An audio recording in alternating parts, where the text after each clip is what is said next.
The SEAL Admiral mocked a quiet SEAL Dad's call sign until Iron Ghost made him go pale. The cafeteria had never been this quiet. Rows of sailors stood frozen in formation, trays untouched, eyes locked on the center table. 3 officers in full-dress uniform walked through the aisle with measured precision, medals catching the fluorescent light. Their boots echoed against the polished floor like the opening of a verdict. At that table sat a man in worn combat fatigues, massive shoulders, short-cropped hair, the kind of stillness that spoke of discipline, not fear. Beside him, a young girl swung her legs beneath the chair, unaware of the silent storm building around them. The patch on his sleeve was hidden beneath a strap, its edges frayed but unmistakably guarded. Admiral Carrick stopped behind him, his posture rigid, the embodiment of institutional pride. "So," he said, voice cutting through the silence, "Chief Rains. The legendary SEAL reduced to babysitting duty.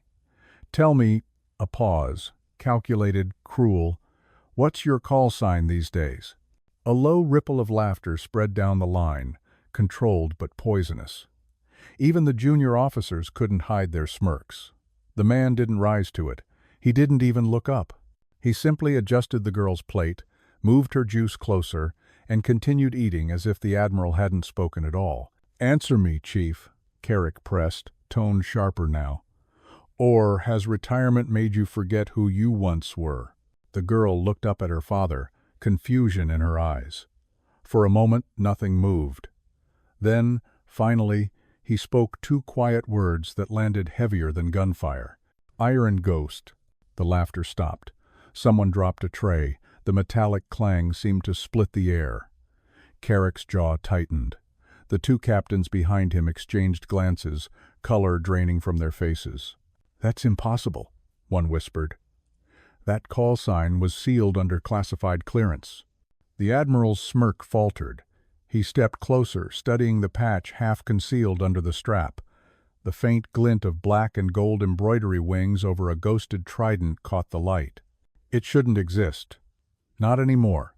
Around them, every sailor in the room stood perfectly still. The child looked from one uniform to another, sensing the shift she couldn't understand. Her father finally raised his eyes to meet the Admiral's, calm, unmoved. "You ask, sir," he said quietly. "Now you know." Silence reclaimed the room.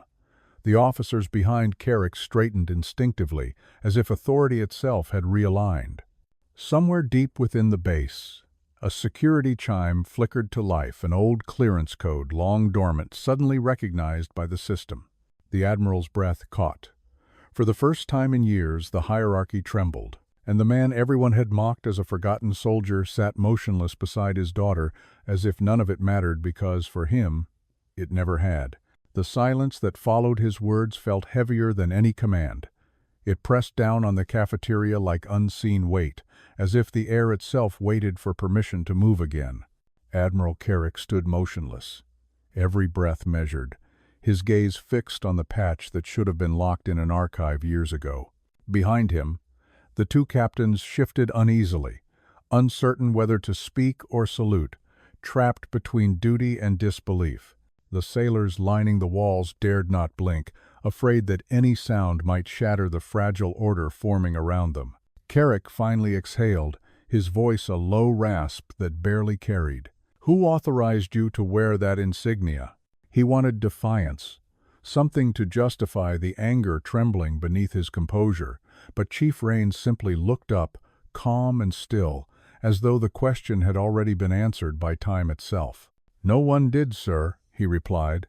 "It was never about authorization." The Admiral's eyes narrowed. In a world defined by ranks and signatures, that statement was near heresy. The youngest officer, a commander freshly promoted, stepped forward with brittle confidence. "With respect, Admiral, any operator could have replicated that patch. We should verify identity through system protocol." His words carried the edge of ambition, the tone of a man eager to prove loyalty in front of power. Carrick hesitated only a second before nodding once, curt and precise. "Do it." The officer gestured toward the corner terminal, and a technician hurried forward with a scanner. The handheld device whined softly as it neared Raines's sleeve. The man remained seated, expression unchanged, while his daughter watched with wide, unblinking eyes. When the scanner passed over the fabric, a faint pulse of blue light flared and vanished. Then came the tone low, resonant, unmistakably official. On the screen behind them, letters appeared one by one in cold, digital clarity. Active operative Iron Ghost. Level Omega clearance. Every head turned toward the display. The technician froze mid-motion, the color draining from his face. He looked at the Admiral as though asking whether to breathe. Carrick's jaw clenched so tightly the veins stood out along his temples. "That clearance was expunged," he muttered. "It doesn't exist anymore." "It never stopped existing," Raines answered, voice even. "You just stopped acknowledging it." The words landed like quiet gunfire. No one spoke. The system's automated voice echoed through the room, sterile and final. Identity confirmed. Mission status classified.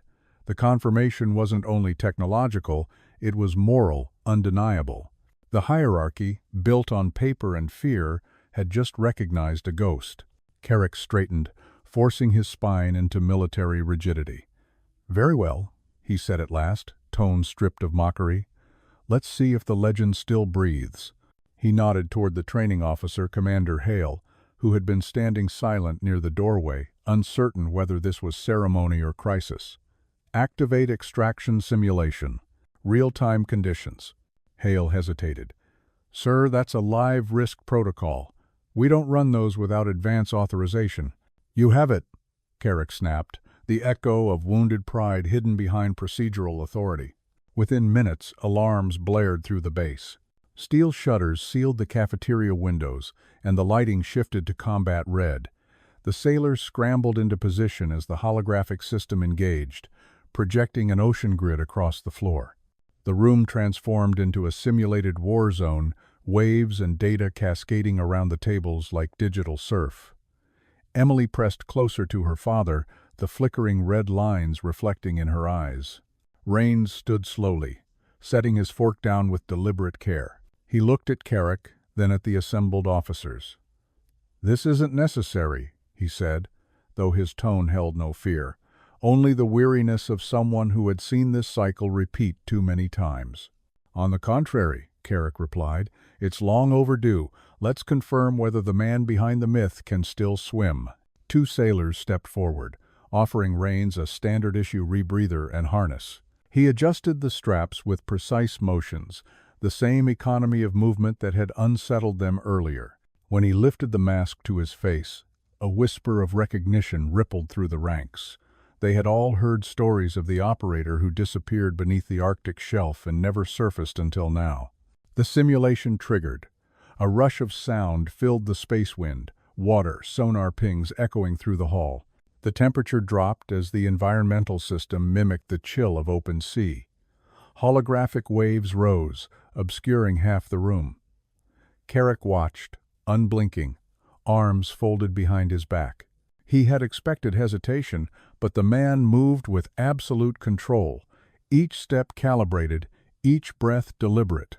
As the test deepened, the system introduced sabotage. The weight on Raines's virtual rig doubled. His oxygen feed flickered. The current intensified beyond regulation limits. Hale turned toward the Admiral, uncertainty breaking through his professional mask. "Sir, these parameters exceed safety protocols." "Continue," Carrick ordered quietly. "Let's see what ghosts are made of." Raines adjusted his position, compensating without panic. His movements were minimal but precise, guided by instinct honed long before these officers had worn their first stripes. The holographic current surged again, and his figure blurred within the storm of projected water. Then, without warning, the system overloaded and went white. When the light cleared, he was gone from the display. A second later, the cafeteria doors behind the Admiral slid open, releasing a draft of cold air. Raines stood there, soaked in condensation, the rebreather in his hand, calm as ever.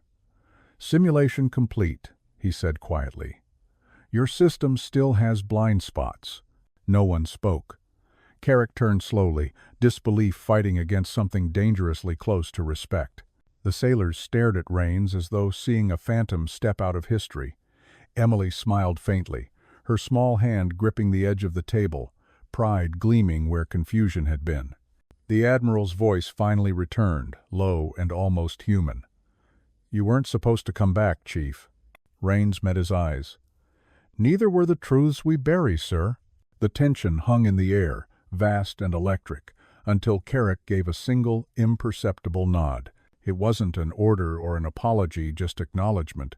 Around them the projection faded, leaving only the faint scent of ozone and the echo of waves that were never real yet somehow undeniable. And in that lingering quiet, the legend of Iron Ghost ceased to be a rumor. It had a face again, a voice, and a daughter, watching as the world finally remembered who her father truly was. For a long moment no one moved, as if the room itself needed to relearn how to breathe. The air carried the sharp scent of cold metal and salt, remnants of the simulation still clinging to the walls. Chief Rains stood at ease, shoulders squared but eyes distant, as though his body remained in the cafeteria while his mind had already drifted somewhere far below the surface. Admiral Carrick watched him in silence, the authority in his stance cracking under the weight of something older than command memory. The overhead lights flickered, and in that thin stutter of brightness, the past began to bleed through the present. A winter sea. The ghost blue expanse of the Arctic, silent but for the hum of machinery and the hiss of oxygen through frost-bitten valves. The wind tore across the deck of a covert submarine, scattering shards of ice like shattered glass. Inside, a voice crackled through the radio, younger, sharper, more impatient.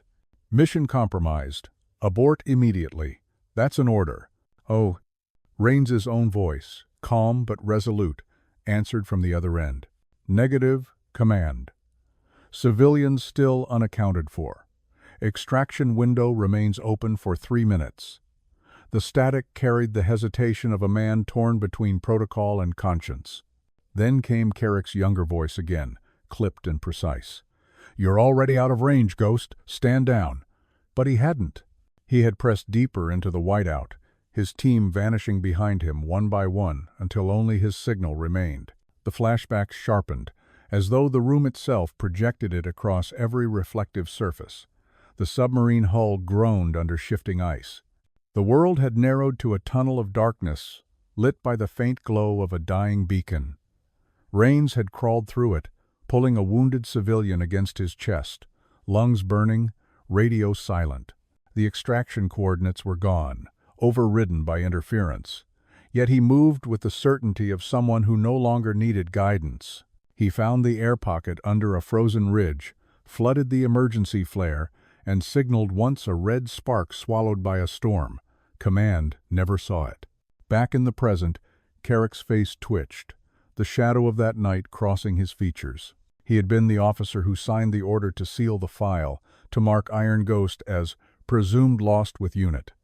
He had done it to protect the Navy from admitting it left its own behind, but the weight of that lie had followed him through every promotion. Now the man he buried stood alive in front of him, calm, unflinching, and the truth refused to stay quiet. "I read the report," Carrick said finally, his voice thick with restrained regret. "It said you disobeyed direct command, jeopardized the mission, and went dark." Rains looked at him, and his tone was even, almost gentle. "It also said every civilian was dead, sir. That part was wrong, too." He reached into his uniform pocket and laid something on the table, a small pendant, tarnished but intact, engraved with a date long forgotten by the Navy's archives. "She was 8, he said softly. "She asked if the stars could see through snow. I told her yes." The room was utterly still. Emily stared at the pendant, not understanding its full story but feeling its gravity. Carrick's hand twitched toward it, then stopped halfway, as if touching it might burn.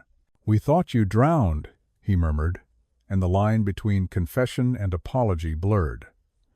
"We needed a hero who followed orders, not one who followed conscience."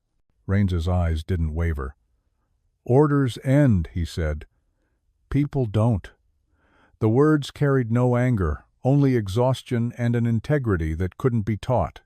Around them, the officers shifted uncomfortably, the neat scaffolding of rank and obedience collapsing under something heavier respect. The flicker of the holographic projector reignited, displaying fragments of the old mission file automatically retrieved from the security system that had recognized his clearance. Lines of redacted text filled the air. Operation Obsidian Hand Civilian Rescue Anomaly. Classified heroics suppressed.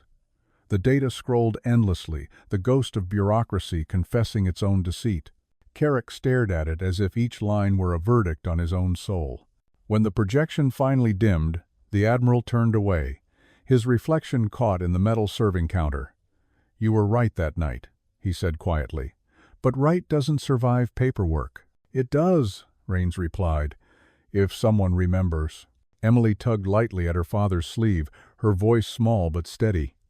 "Is that why they stopped calling you back?" He glanced down at her, the hint of a smile softening the iron in his expression. "Something like that," he said. "Sometimes silence keeps people safe." She nodded as if it made sense, though her gaze lingered on the trembling hands of the Admiral. Carrick faced him once more, stripped of ceremony. The polished perfection of his uniform no longer hid the cracks of guilt. "You could have come forward," he said, almost pleading. "You could have cleared your name years ago." "I wasn't looking for a name," Rains answered. "Just proof that the people we save matter more than the ranks we serve." The Admiral's eyes closed briefly, the truth cutting deeper than reprimand. "You think the system can be redeemed?" "I think it's supposed to protect what's right, not what's convenient." His voice carried neither bitterness nor pride, only the certainty of a man who had already paid for his beliefs. A murmur rippled through the ranks, sailors whispering the name they had heard in stories, the one that had become legend. Iron Ghost. It moved through the air like a benediction, not shouted but breathed, as though saying it too loudly might break its sanctity. Carrick straightened, the last of his arrogance dissolving. "If the world still had men like you, Chief," he said slowly, "it might not need ghosts at all." Rains looked at him for a long time, then nodded once, not in victory but acknowledgement. "Every world does, sir," he said. "You just stopped seeing them." "Oh." The Admiral turned away, signaling the end of confrontation. The sailors silently stepped aside, clearing a path between the tables. Rains picked up the pendant again, placed it gently in his daughter's hand, and together they began walking toward the exit. The overhead lights steadied, their harsh white fading into a softer hue that seemed to follow them down the corridor. Behind them, the officers stood at attention, no longer out of obligation but respect. The myth had returned, not as a warning, but as a mirror. And as the door closed, sealing the sound of their footsteps into legend, the name Iron Ghost stopped being a call sign and became something larger, a reminder that courage, once chosen, never truly disappears. The corridor outside the cafeteria stretched long and sterile, its walls humming faintly with the pulse of a military base that had suddenly forgotten how to function. Chief Rains walked in silence beside his daughter, each step echoing like a measured drumbeat, too steady for a man who had just dismantled a hierarchy. The fluorescent lights above them buzzed softly, and for a moment the base itself seemed to hesitate, unsure whether to salute or to breathe. Behind them, Admiral Carrick remained motionless at the threshold, his reflection distorted in the polished steel door. The room that had once been an altar to procedure now looked like the aftermath of confession.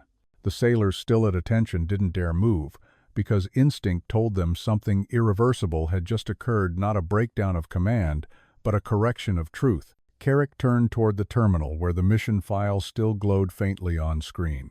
The redacted lines now pulsed with restored data, filling the gaps history had chosen to forget. In those unsealed words, the lie that had preserved his career unraveled, thread by thread, until all that remained was the plain clarity of betrayal. The Admiral's hand hovered above the console, trembling slightly before he entered his override code. "Authorization," the system requested. "Denied," he whispered, not to the machine but to himself. The file blinked once and began uploading to the central archive. For the first time, Operation Obsidian Hand became part of official record, the rescue no one had ever credited, the disobedience that had saved lives. Outside the room, the base intercom crackled, announcing a high-level directive: security reclassification pending. All personnel stand by for review. Carrick straightened, shoulders stiff with resignation.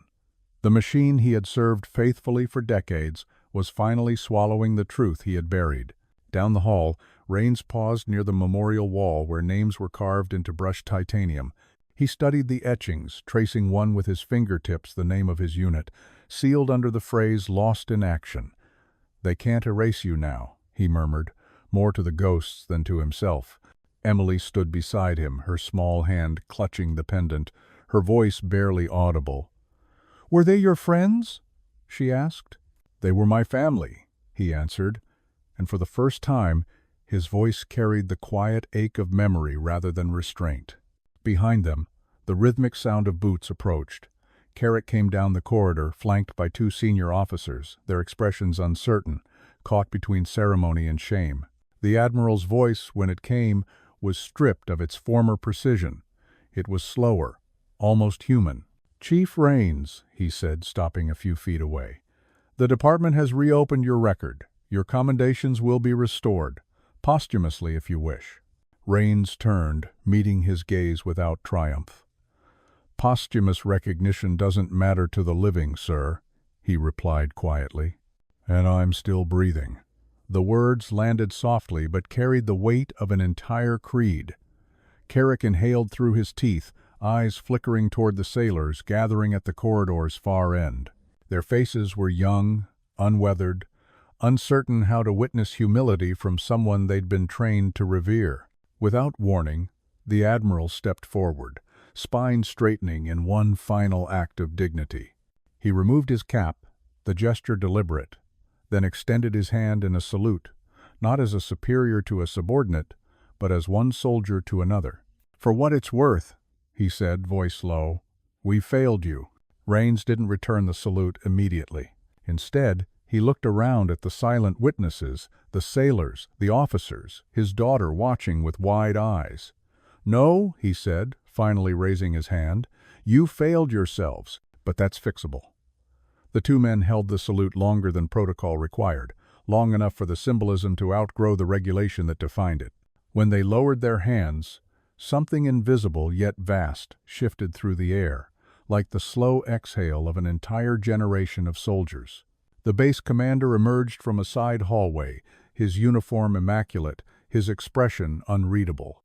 "Admiral Carrick," he said crisply, "Headquarters requests an immediate report. Acknowledge restoration order for Chief Logan Rains, codename Iron Ghost." The Admiral nodded slowly. "Acknowledge," he answered, his voice steady again, but this time stripped of armor. The commander's gaze flicked to Rains. "You understand what this means?" Rains gave a slight smile. "It means the system still knows how to say sorry." The loudspeakers crackled again, announcing new orders. "All personnel, prepare for ceremony. Reinstatement protocol commencing." The sailors, uncertain but obedient, began forming ranks along the corridor. The movement carried no mockery now, no undercurrent of arrogance, only the instinctive alignment that soldiers reserve for truth. Rains stood motionless as the flags unfurled and the anthem's low notes began echoing through the base. Emily squeezed his hand. "Are you going back?" she whispered. He looked down at her, the faintest smile softening the steel in his face. "I never left," he said. Carrick stepped aside, gesturing toward the open atrium at the corridor's end. The sunlight streaming through the reinforced glass painted long streaks of gold across the floor. The sailors' boots struck the ground in perfect rhythm as they raised their hands in salute. It wasn't an order, it was instinct reverence disguised as discipline.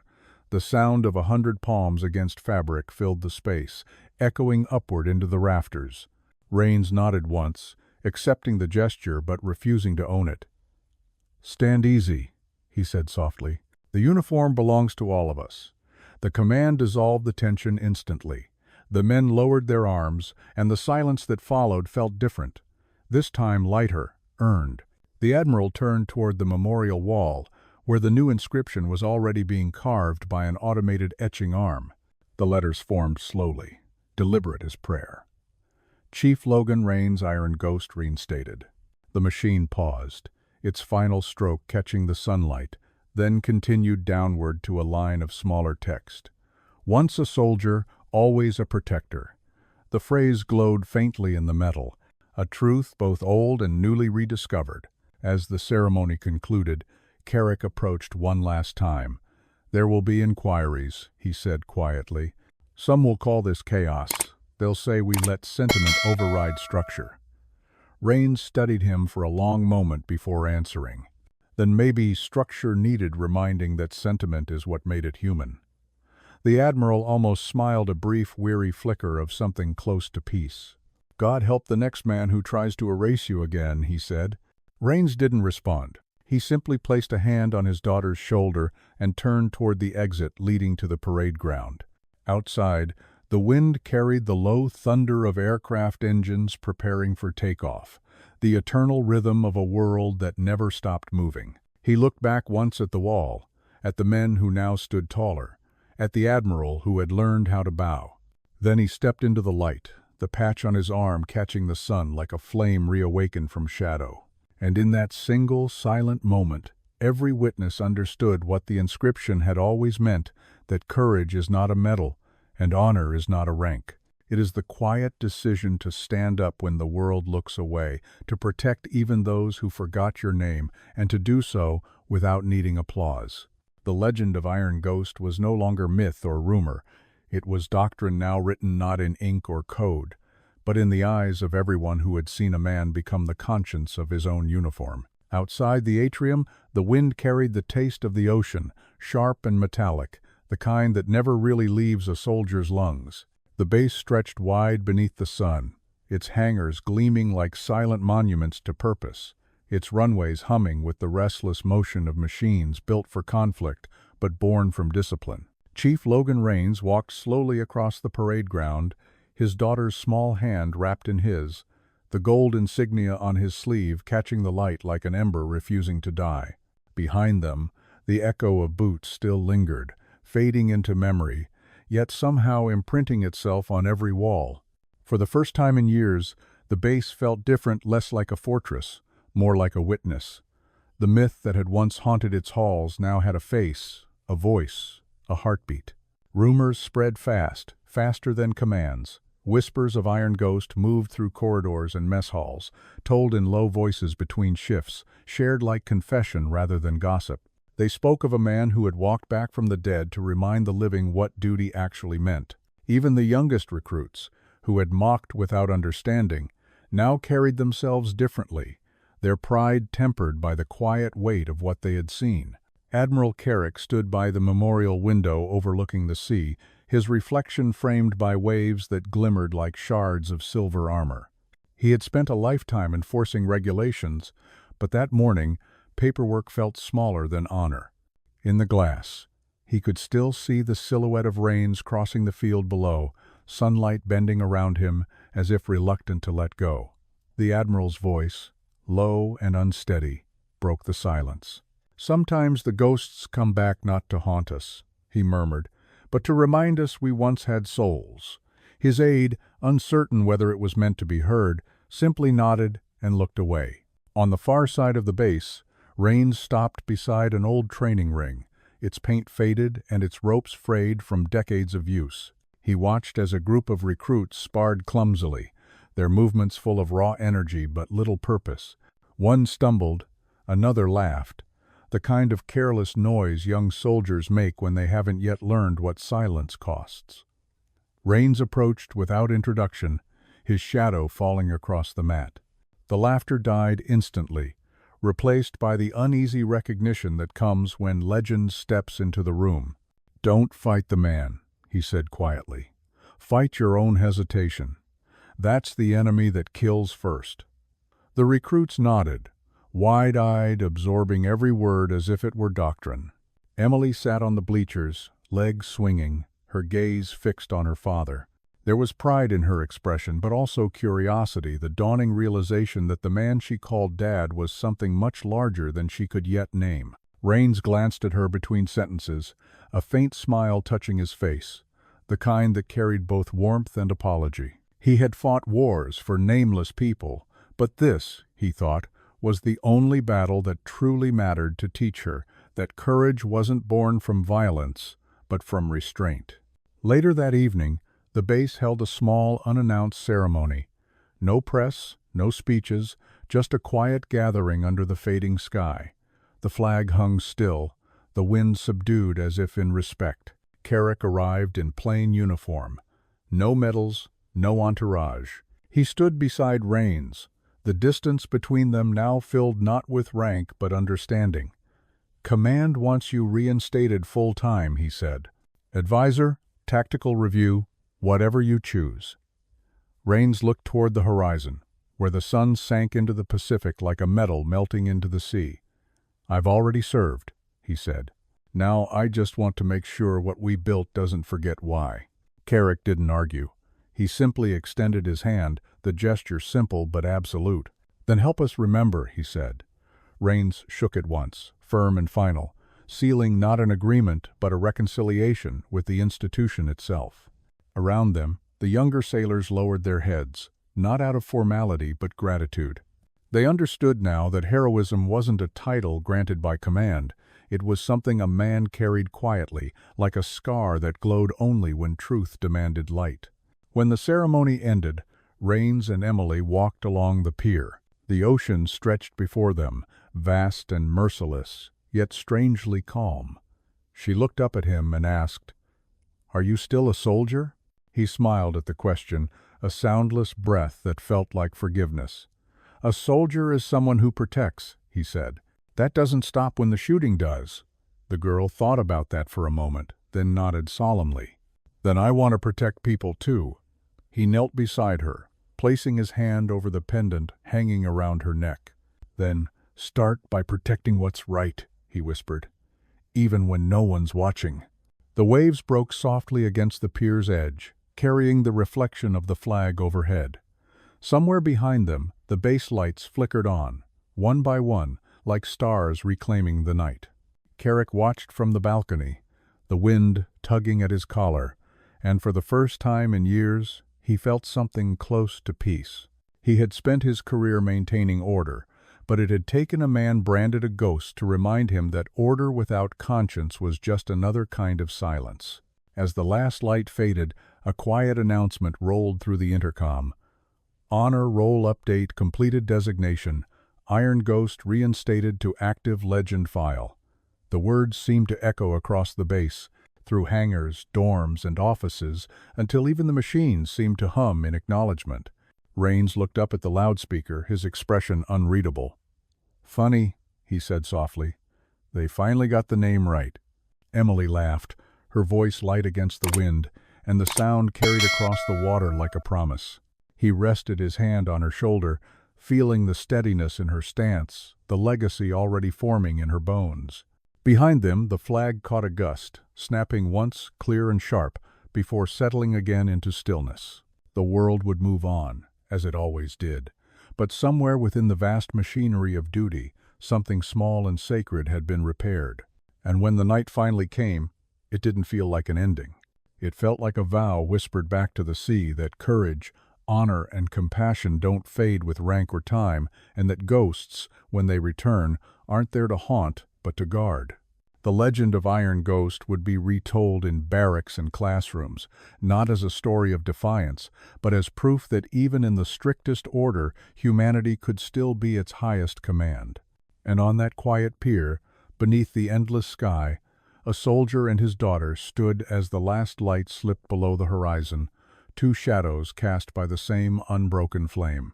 Weeks passed, but the story refused to fade.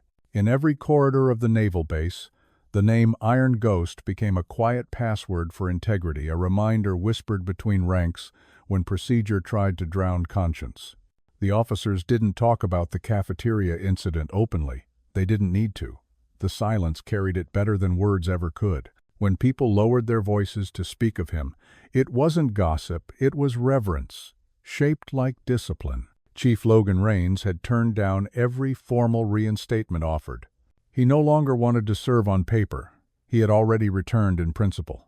Instead, he spent his days moving through the base like a specter of calm, part instructor, part myth, part reminder. His presence alone changed the way recruits carried themselves. They saluted cleaner, argued softer, thought longer before reacting. It wasn't fear that commanded them now, but reflection. They had seen what a real soldier looked like when no one was watching. Admiral Carrick, meanwhile, had become the most punctual visitor to the training yards. He never spoke to Rains during drills, but he always stood far enough to watch, his expression unreadable, caught between guilt and admiration. Some nights he would remain after the lights dimmed, tracing old mission logs on his tablet, watching how the system adjusted itself after the truth had been reintroduced. The military doesn't heal quickly, he thought, but it remembers. One afternoon, as the horizon burned orange behind the hangars, an encrypted transmission reached the base from Central Command. The message carried an obscure subject line: Echo Protocol, declassified activation required. It was an old failsafe, a contingency program written during Rains's era, a digital conscience designed to detect falsified mission reports and restore factual data across the defense network. The activation key was a biometric sequence encoded into one man's clearance, Iron Ghost. The duty officer hesitated before forwarding it to the Admiral. Carrick read the file twice, his pulse tightening with every line. He knew what it meant once triggered. The protocol would audit decades of buried reports, exposing every falsified commendation, every concealed failure. It would burn reputations, maybe even careers, but it would cleanse the record. He looked out the window toward the pier, where Rains stood beside his daughter, teaching her how to skip stones across the tide. Truth, he thought, had a way of finding its own commanders. That evening, Carrick approached him quietly, his cap tucked under one arm, his tone subdued but direct. "Headquarters sent something," he said. "Something built in your time. They want it reactivated." Rains didn't turn immediately. He watched the water absorb the last light of day. "The Echo Protocol," he said finally, and his voice carried the fatigue of a man who had already lived through every consequence of truth. "I thought they erased it." "They tried," Carrick replied. "But ghosts don't delete easy." The two men stood in silence, the wind tugging at their sleeves, carrying the smell of salt and fuel. "If we turn it on," Carrick said, "there's no going back. It'll expose everything, not just my sins, everyone's." Rains looked at him, his expression steady, unburdened by fear. "Then maybe it's time they remember what honesty costs," he said. "The truth doesn't serve rank. It serves the people who trust the uniform." Carrick hesitated, studying him. "You could walk away again. No one would blame you." Rains shook his head slowly. "If I walk now, it teaches them ghosts stay quiet." But ghosts were made to echo. The words hung in the air like a verdict. Carrick finally nodded. "Then we do it together." He handed over the data drive, a sleek black cylinder etched with the insignia of the old Obsidian Division. "Your clearance still works. System never forgot your name." Inside the command center, the room hummed with restrained tension. Monitors glowed blue, their screens waiting for authentication. Rains placed his palm against the sensor, the faint lines of his scars matching the biometric grid perfectly. The system paused, then responded with a tone that seemed almost alive. "Identity confirmed. Iron Ghost." Lines of code cascaded across the screen, old locks disengaging, buried archives waking like soldiers from cryosleep. The countdown began 10 seconds to activation. Carrick stood beside him, hands clasped behind his back, the old command posture returning out of habit. "You sure about this?" he asked quietly. "No," Rains answered. "That's how you know it's right." When the timer hit 0, the base lights flickered once. Across the network, data streams surged outward, encrypted reports, sealed testimonies, lost transmissions, all rewriting themselves into transparency. Somewhere deep within the Pentagon's archives, Redacted pages turned visible. Signatures reappeared beside forgotten names. History exhaled. The machine had remembered what it was built for. The intercom chimed softly. Echo protocol active. Restoration underway. Estimated completion, 12 hours. No fanfare, no alarms. Just a quiet acceptance that the age of secrets had finally met its reckoning. Carrick watched the screens as his own name appeared among those flagged for review. He didn't flinch. "We all serve something," he said. "For the first time, maybe it's the truth." Rains looked at him, then turned toward the window where Emily waited outside, her reflection small against the glass. "Then make sure it stays that way," he said. "Every system forgets eventually. That's why we leave echoes." He pressed a final command key, sealing the protocol under his biometric lock, irreversible, incorruptible, untraceable. The lights dimmed, then steadied again, the hum of the bass deepening into a sound that felt less like machinery and more like a heartbeat. When they stepped outside, the night had fully arrived. The ocean stretched black and calm, reflecting the red beacons from the runway like distant constellations. Emily ran to her father, slipping her small hand into his. "Was that the last mission?" she asked, eyes wide with the kind of innocence the world had tried to forget. Rains glanced down at her, a faint smile touching his lips.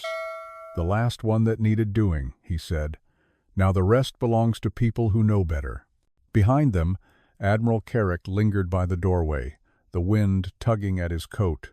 He watched the two figures disappear down the pier, the man who had outlived his legend, and the child who would carry it forward. For the first time in his long career, he didn't feel in command of anything, and the realization didn't frighten him. It freed him. Far out over the water, a single training jet cut across the stars, leaving a silver contrail that glowed faintly against the night. Carrick followed it with his eyes, whispering a quiet phrase meant only for himself. "Once a soldier," he said, "always a protector." The words vanished into the wind, but lingered in the heart of the base, like a code reactivated, a vow rediscovered through failure, sacrifice, and the courage of a man who had refused to stay silent. And somewhere deep in the command network, beneath layers of protocol and encrypted memory, the Echo protocol continued to run, rewriting the record of a world that had almost forgotten what truth looked like. Each restored file whispered the same name before closing itself again, Iron Ghost. Not as a ghost to fear, but as the voice every soldier needed to hear in the silence between orders. The legend was no longer a myth. It was a system, a conscience, a promise that would not fade with rank or time. And in that enduring hum of servers and sea wind, the story of Iron Ghost became what it was always meant to be, the sound of integrity, refusing to die. The following morning rose in silence, the kind of stillness that belongs only to places that have finally told the truth. The base was calmer now, its rhythm slower, the usual noise of orders replaced by something softer reflection. Sailors moved with deliberate precision, not out of fear of reprimand, but from an unspoken desire to honor what had happened. The air still carried the faint vibration of the Echo protocol, a low hum in the network that sounded almost like a distant heartbeat. Chief Logan Rains walked the length of the shoreline before dawn, the ocean mist curling around his boots like smoke. Each step left a mark that the tide immediately erased, a reminder that even legends must learn to vanish with grace. Emily walked beside him, her backpack bouncing lightly against her shoulders, a child walking beside history without yet knowing she was part of it. She held a small metal disc in her hand, its surface etched with the trident and ghost insignia her father once wore in secrecy. "They said it's called the Echo Key," she said quietly. "What does it do?" He glanced down at her, the ghost of a smile crossing his face. "It remembers," he answered. "That's all it was ever meant to do." She turned the disc in her palm, watching sunlight dance across its edges. "Will they ever stop talking about you?" she asked. "Eventually," he said. "That's how stories work. But if they learn something before they forget, that's enough." She nodded, thoughtful, as the wind pushed strands of her hair across her eyes.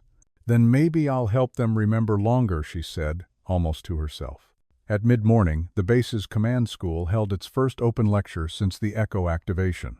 The auditorium filled with recruits, officers, and technicians, all seated beneath banners that once symbolized obedience and now stood for accountability. The room buzzed with restrained anticipation. They had been told the guest speaker wasn't military, not anymore, but someone whose words had outlasted clearance codes. When Rains stepped onto the stage, the noise dissolved instantly. He didn't wear a uniform, only a faded flight jacket, and a simple patch stitched over the heart, the same insignia his daughter now carried.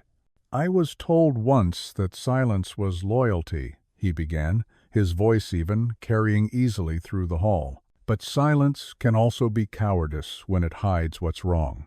Every one of you will face a moment when order and conscience collide. When that happens, remember, rank doesn't absolve choice." His gaze swept across the crowd, landing on faces that looked younger than he remembered being. "Courage," he continued, "isn't the absence of fear, it's the refusal to let fear make you obedient." The auditorium remained still, the weight of his words sinking like depth charges. He paused, then looked toward Emily, seated in the front row. "My daughter once asked if the stars could see through snow," he said. "I told her yes, because truth, like light, doesn't vanish when it's buried. It waits." He reached into his pocket and drew out the small pendant, the one that had survived a war, an ocean, and a lie. "This belonged to a child I carried out of the ice," he said softly. "She didn't make it, but she taught me something. Salvation doesn't need to be seen to exist." When the lecture ended, no one clapped. They simply stood in silence, the same silence that had once felt oppressive now transformed into reverence. Outside, the flag rose slowly in the wind, each fold catching sunlight like a sequence of breaths. Rains descended the steps, Emily walking beside him, the Echo key still in her grasp. Carrick waited near the entrance, his uniform unadorned, his expression unreadable. "You've done more with truth than I ever managed with authority," he said quietly. "It's her turn now." He nodded toward Emily. "Make sure she understands what she carries." That evening, as the sun sank beyond the horizon, Rains brought his daughter to the training deck, the same deck where he had once been mocked and reborn. The air smelled of steel, salt, and memory. He placed the Echo key in her hand again, closing her fingers around it. "What I did," he said, "wasn't heroism, it was responsibility. And responsibility is a relay, not a trophy." Emily looked up at him, eyes reflecting the last light of day. "Then what do I do with it?" she asked. He smiled faintly. "Keep it safe. Use it only when truth starts disappearing again." She held the disc to her chest, the symbol pressed against her heartbeat. The world around them was quiet except for the low hum of aircraft engines somewhere beyond the runway. In that sound, she could almost hear the rhythm of her father's calm breathing, the same measured cadence that had once guided a team through blizzards and silence. "Dad," she whispered, "do you think ghosts ever rest?"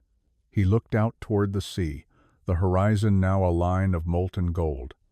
"Only when there's nothing left to protect," he said. "And that day hasn't come yet." Later, after he had gone inside, Emily remained on the deck, staring at the Echo key in her hand.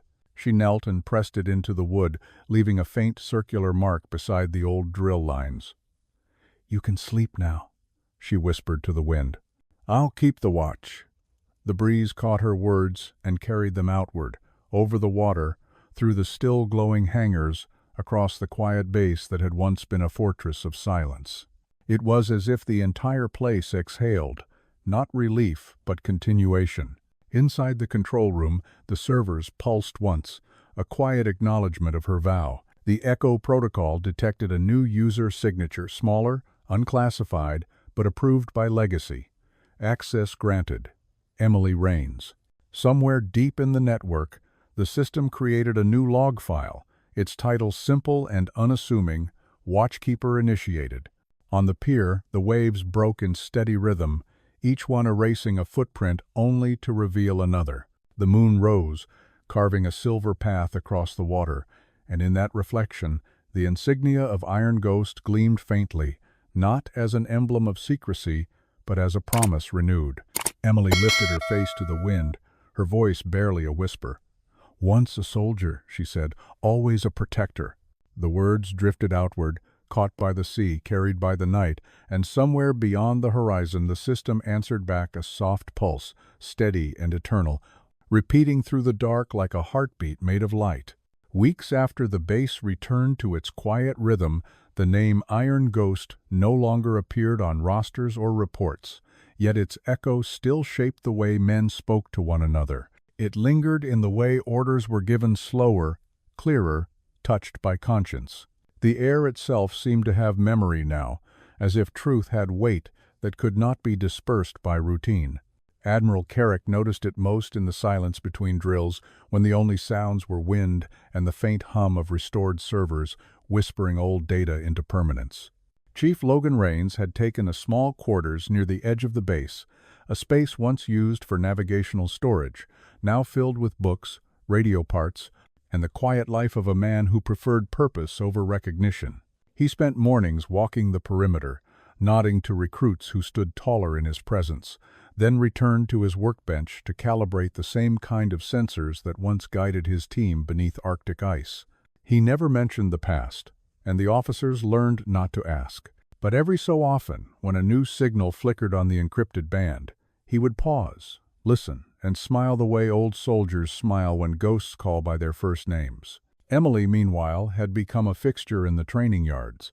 The others called her Cadet Echo, half in jest, half in respect. She never wore insignia, only a small patch stitched into her jackets lining the trident over the ghost emblem, its thread dulled with use. Each afternoon she trained with quiet intensity, learning the measured breathing her father taught and the discipline of motion that made speed seem effortless. She didn't compete for praise, yet instructors found themselves watching her longer than they intended, drawn to the precision of someone who moved with purpose greater than ambition. One evening, as the sun dropped into the Pacific, Admiral Carrick arrived at the range carrying a sealed envelope. "Orders from Central," he said, handing it to Rains. The paper was thicker than usual, its watermark lined with the symbol of the Echo Division. Rains opened it slowly, scanning each line without change of expression. When he finished, he folded it once and placed it back into the envelope. "They're building something," he said quietly. "A digital operations grid. Global, autonomous, truth-driven.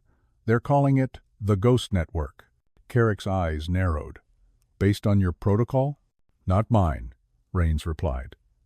"Ours. Every honest report we ever buried just became part of its code." He looked out toward the sea where the last light shimmered over the water like circuitry. "It'll need caretakers, not commanders." That night, Emily found him on the pier, the envelope still in his hand, unopened this time. "They want you back, don't they?" she asked. He nodded slowly. "They want the Ghost Network active before winter, a system that audits itself, runs on the moral logic we almost lost." She considered that for a moment, the waves breaking softly beneath them. "And you're going to say no?" "I already did," he said, "but they're not really asking me." He looked down at her, his eyes calm, resigned. "They're asking whoever inherits the silence." The next morning, before dawn, the base sirens wailed once not in alarm but in summons. The recruits assembled in the hangar, where screens displayed a single message in white text: Ghost Network Initialization, Training Cycle 0. The officers looked at one another, uncertain who had authorized the drill. Carrick entered moments later, carrying a small terminal unit. "This wasn't scheduled," his aide whispered. "No," he answered. "It was inevitable." As the projection activated, the hangar transformed into a digital grid, the same kind of simulation Rains had once endured, but cleaner, sharper, alive with pale light. In the center stood Emily, unarmed, a headset clipped behind her ear. Her voice, steady but youthful, filled the space. "This isn't an exercise," she said. "It's a calibration. The network needs a living input, a human code of conduct." Her words carried the authority of lineage, not command. The sailors watched, their skepticism fading into something closer to faith. She began to move through the simulation, navigating shifting obstacles that responded not to strength but to integrity metrics, each motion requiring intention, each decision reflecting discipline. The system read her physiological data, adapting, learning. When she hesitated at a junction, her father's voice echoed from the observation deck. "Don't overthink. Trust the pattern that feels honest." She breathed once, then stepped forward, triggering a cascade of green light that filled the entire hangar. "Calibration complete," the system announced. "New core user authenticated, watchkeeper active." Carrick looked down at the console, the data scrolling faster than he could read. "She did it," he said quietly. Rains nodded. "She didn't do it for us. She did it for everyone we forgot." The Admiral exhaled, the tension in his shoulders softening. "Then the network has a conscience again," he murmured. "Let's hope the world deserves it." As the simulation powered down, the lights faded to a soft amber glow. Emily removed her headset, her face pale but calm, and turned toward her father. "It remembers," she said simply. "It knows what silence costs." He crossed the floor to meet her, resting his hand briefly on her shoulder. "Then let it keep watch," he said. "That's all any of us ever tried to do." Outside, the wind rose, carrying the hum of the servers into the open air. Somewhere in the network's encrypted core, a single line of code pulsed brighter than the rest. Echo inherited, divided by Iron Ghost Protocol stable. The system had accepted its new guardian, and for the first time since the legend began, the Ghost was no longer alone. That night, the base lights dimmed one by one, until only the control tower remained lit, its beacon sweeping across the dark like a heartbeat searching for the next horizon. Rains watched it from the shoreline, the ocean calm around his boots, the reflection of the tower trembling like memory itself. "Every signal," he whispered, "needs a receiver." Beside him, Emily looked up, her voice quiet but certain. "Then we'll keep listening." He smiled, and together they stood in silence, while the first stars blinked awake above the sea, constellations older than every war, patient enough to outlast them all. Somewhere behind the horizon, data traveled, carrying the weight of every truth reclaimed, every lie erased, every act of courage finally recorded. And as the night deepened, the hum of the Ghost Network merged with the rhythm of the waves until both became indistinguishable, a single, steady pulse beating in time with the world it had promised to protect. 3 months after the Ghost Network came online, the world began to notice the quiet tremors it caused beneath the polished surface of authority. Reports long buried under bureaucratic varnish re-emerged in public archives, each one a ghost resurfacing with inconvenient precision. Commendations were rescinded, medals revoked, entire departments restructured under review. Some called it justice. Others called it digital treason. But in the halls of power, fear began to replace protocol. The network had no bias, no agenda, and that terrified everyone who had ever used rank as armor. Within the base, Chief Rains watched from a distance, aware that truth always extracts a cost from those who wield it. He had not touched the system since activation. It needed no interference, only witness. Yet the air had grown heavier, the kind of tension that precedes storms, too many secrets dislodged at once, too many men remembering what they had tried to forget. He knew what came next. Systems purged of lies tend to purge the people who built them. One morning, Admiral Carrick was summoned to a secure briefing under the Defense Oversight Committee. The conference room was windowless, lined with black monitors looping fragments of redacted documents. A voice from the speaker addressed him coldly. "Admiral, you initiated unauthorized activation of a classified AI asset. Explain." Carrick straightened, his uniform immaculate, his eyes steady. "It wasn't unauthorized," he said. "It was overdue." There was a pause, long, metallic, before the voice replied. "The network is destabilizing command infrastructure. Someone must be held accountable." He said nothing, because there was nothing left to defend except the truth itself.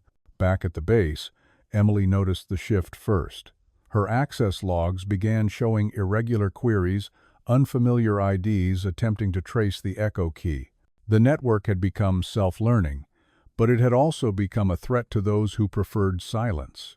Late that night, she found her father on the pier, watching the lights of distant ships move like slow stars across the dark water. "They're coming after it," she said. "Maybe after us." Rains didn't turn. "They always do," he answered. "Truth's the only enemy that never stays dead." The next day, unmarked vehicles arrived at the base under the guise of an inspection. Men in gray suits moved through the corridors with quiet precision, carrying clearance badges that outranked everyone but explained nothing. Carrick met them at the entrance, his tone clipped, professional. "You're from oversight?" "From preservation," one replied. "We handle containment." The word hung in the air, heavy and deliberate. By dusk, communications were restricted, terminals sealed, and the Ghost network placed under temporary diagnostic review. Rains understood what that meant. They were trying to shut it down. That evening, the storm broke. An encrypted message arrived on Emily's terminal, unsigned but written in a familiar cadence. "Every truth must survive its trial. Keep the watch." She knew it was her father's handwriting before she checked the encryption signature. The message included a secondary code, a bypass route deep within the network's architecture, something only the original designer could have created. She hesitated, her finger hovering above the confirmation key. The instruction was simple. Transfer conscience node to live relay. It meant releasing the network into the open web, irreversible, untethered from military control. Meanwhile, in the command hall, Rains confronted the inspection team. "You're about to erase everything that keeps this uniform honest," he said. The lead agent looked at him impassively. "It's not honesty we're erasing. It's instability." "Instability," Rains replied, "is what truth looks like when it finally breathes." The agent gave a small nod to his technicians, who began entering shutdown commands. But as the monitors dimmed, one screen flared to life, Emily's code executing remotely. Across the system, firewalls opened like floodgates, and data cascaded into global relay. The Ghost network had left the building. The technicians froze, hands suspended above keyboards. "It's transferring off-grid," one whispered. "We can't stop it." Carrick turned slowly toward Rains, realization dawning like a slow sunrise behind his eyes. "She did it, didn't she?" Rains didn't answer. The monitors glowed white for a second, then stabilized, showing a single message looping across every terminal. "The watch continues." Outside, the sirens wailed across the compound, the sound not of panic but inevitability. Emily stood in the open courtyard, wind whipping through her hair, the glow from her portable terminal reflecting in her eyes. "It's free," she whispered. "It can't be erased now." The servers hummed louder, their cooling vents exhaling like living lungs. Overhead, the night sky pulsed faintly as satellites synchronized, each node carrying a fragment of the truth beyond reach of destruction. When Rains stepped outside moments later, the courtyard lights had gone dim, replaced by the cold radiance of data streaming upward. He found Emily standing where he once had decades ago, defiant, silent, unyielding. "You moved it," he said, not as accusation but as recognition. She turned, her expression calm but resolute. "You told me to protect what's right, even when no one's watching." He nodded once, pride shadowed by concern. "Now they're all watching, kid." "Then maybe that's how it should be," she said. Inside the control tower, Carrick faced the oversight agents again. "You can't contain it anymore," he said, voice steady. "You'll have to live with what it reveals." One of them muttered, "You've doomed us to chaos." The Admiral smiled faintly, the kind of smile only an old soldier can afford. "No," he said. "We've given the world a conscience. It can't unplug." By midnight, the network had fully decentralized. Terminals across continents displayed fragments of restored history names, missions, testimonies, each one closing with a quiet watermark, verified by Iron Ghost protocol.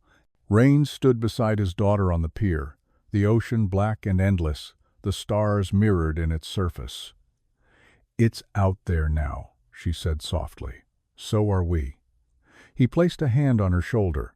Then let's stay worthy of it. The first light of dawn crept across the horizon, turning the sea into molten silver.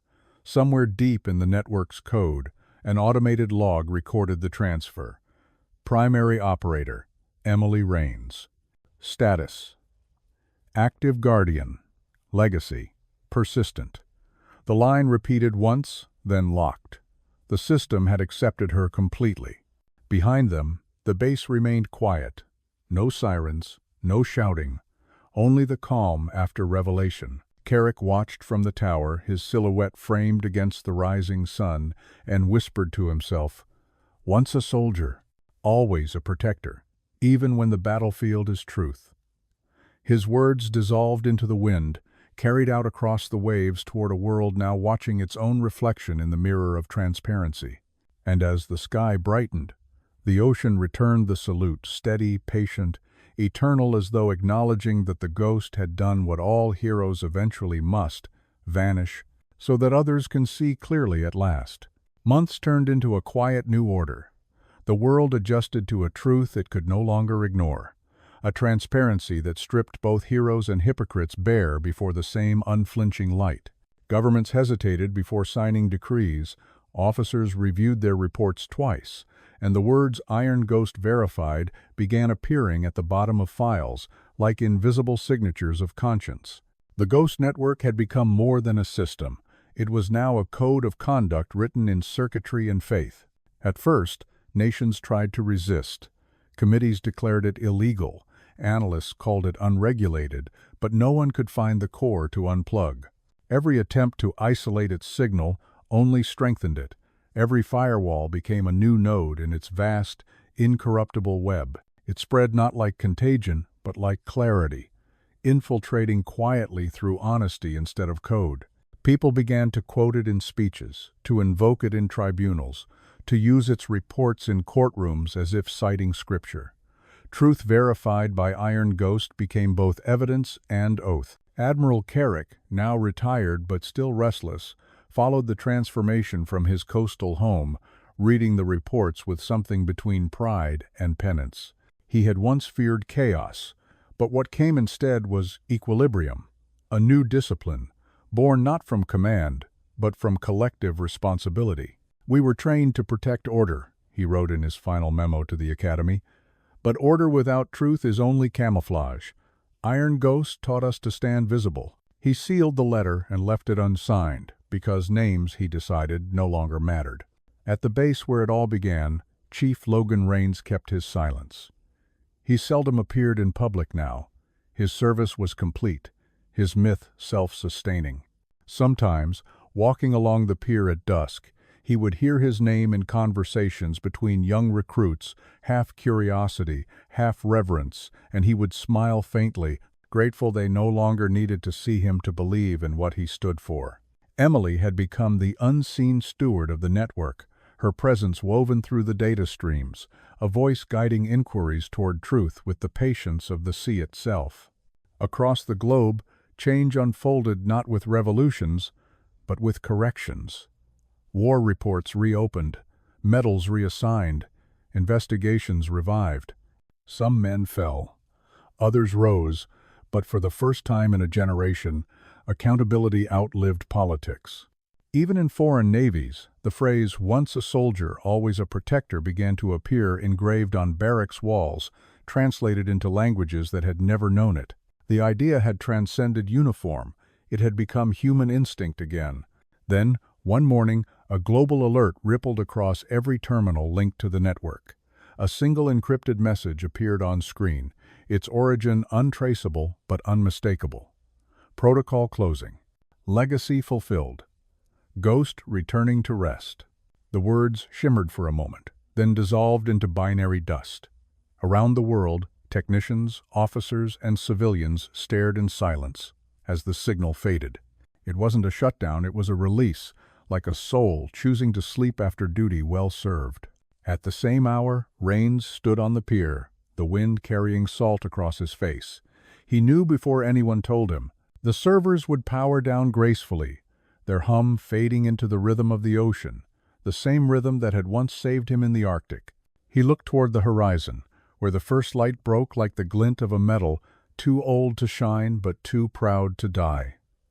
"You did it," he murmured, not to the machine, but to the idea. "You remembered." Emily joined him quietly, a tablet in her hand showing the final log. All nodes stable, conscience self-sustaining, deactivation complete. She looked up at her father, eyes bright but wet. "It's gone," she said. He shook his head gently. "No," he answered. "It just learned when to be silent." She smiled, understanding now what he had always meant, that honor doesn't shout. It endures. The Admiral's memorial came weeks later. No fanfare, no ranks, just a folded flag and the echo of waves against the dock. Rains attended in plain clothes, standing at the edge of the crowd. When the commander recited the creed, "Courage, honor, and compassion don't fade with rank or time," Rains closed his eyes, hearing in those words the same breath that had once steadied him in battle. Carrick had died believing the system could still correct itself, and perhaps that was enough redemption for any man. As dusk settled, the base lights flickered on. The flag rose slowly, its fabric rippling like memory. The officers saluted. And for the first time in decades, Rains raised his hand too. Not to a flag or to a command, but to every soul that had carried truth quietly while the world forgot how. When he lowered his arm, Emily stepped beside him, her gaze steady. "What happens now?" she asked. "Now," he said, "we live in the world we built. Let's keep it honest." Far above them, satellites drifted like patient sentinels, their circuits dormant but aware. Within their silent cores, fragments of the ghost protocol remained dormant seeds, awaiting the next lie large enough to wake them. The data pulsed once, faint as heartbeat, then stilled again. Across the planet, the network's memory became part of the atmosphere, invisible yet constant, like gravity for truth. On the pier, the sea whispered against the concrete, carrying with it the low echo of a voice older than war, softer than command. It wasn't human speech, but the memory of it, a resonance that lived in every act of quiet integrity. Emily listened, her head tilted as if hearing something only she could understand. "It's still there," she said. "Always will be," her father answered. They stood together, two silhouettes against the molten sky, guardians of a silence that meant peace instead of secrecy. As night descended, the final stars emerged, their reflections trembling across the water like a million watchful eyes. Somewhere in the distance, a training jet roared into the clouds, its afterburner painting a silver streak that split the horizon, the same sound that had once followed Rains into legend. He smiled, and the sound faded into the dark, leaving only the steady pulse of the waves. And in that pulse, the world found its rhythm again, not ruled by fear, not driven by rank, but guided by the quiet strength of those who protected without needing to be seen. The age of ghosts had not ended. It had simply become the conscience of a world learning, at last, that the bravest soldiers are those who defend the truth, even when no one salutes them for it. Time softened the legend, but never erased it. The world moved forward, yet somewhere beneath the noise of progress, the rhythm of the ghost remained. It lived quietly now, woven into the behavior of people who had never heard his name, reflected in decisions made by men and women who simply chose honesty when deceit would have been easier. History had absorbed the lesson until it no longer felt like legacy. It felt like instinct. Chief Logan Rains lived inland by then, far from the sea, in a small town where mornings began with the hum of cicadas instead of aircraft engines. His hair had turned silver, his steps slower, but his posture remained upright, a soldier's spine that no amount of peace could bend. He repaired radios for the local fire station, taught children how to tune frequency by ear, and never spoke of the network unless asked directly. When he did, his answers were always simple. It told the truth, he would say, and truth learned how to take care of itself. Oh, Emily visited often, traveling from the city where she worked quietly as a systems analyst for humanitarian logistics. The Ghost Network's architecture had inspired a new model for global transparency, a civilian mirror designed to track aid, prevent hoarding, and document corruption. She never used the old insignia anymore, but her colleagues still called her the watchkeeper. Sometimes, after long days, she would sit at her window overlooking the skyline and imagine the hum of the servers beneath her feet, still breathing somewhere in the dark, still alive. One evening, she returned home to find her father sitting on the porch, a cup of coffee cooling in his hand. The air smelled of rain and cut grass. "You look tired," he said gently. "Tired is honest," she replied, smiling. "That's good," he said. "It means you're still trying." They sat in silence for a while, the quiet between them not empty but full, full of the life both had built from what once was war. After a long pause, he spoke again. "The world's quieter now," he said. "Too quiet?" she asked. He shook his head. "Just right. Quiet means people are thinking before they shout." Far away, in academies and defense institutes, cadets studied a new curriculum called Doctrine of Integrity Operations. It contained no images of medals, no stories of victory, only a series of case studies detailing moments when ordinary people had chosen right over regulation. The opening line read, "Once a soldier, always a protector, not of command, but of conscience." No author was credited, but every instructor knew who had written it. Copies circulated worldwide, translated into languages whose alphabets had never before contained the word honor. Meanwhile, the last remnants of the old network slept beneath encrypted shells. Every few months, a faint signal pulsed across the global grid, testing itself, verifying stability. No alerts followed, no updates were needed. It was as if the system merely wanted the world to know it was still watching. In the Pacific sector, sailors sometimes reported interference during night drills, a whisper of static that resolved into a single phrase before fading, "Stay steady." Engineers dismissed it as electromagnetic drift, but veterans recognized the cadence. They called it the ghost check-in. Rains heard about it from an old colleague who visited one spring afternoon. "They say your ghost's still talking," the man joked. Rains chuckled, the sound deep and easy. "Good," he said. "Means the world's still listening."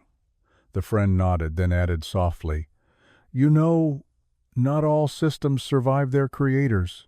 Rains looked toward the horizon.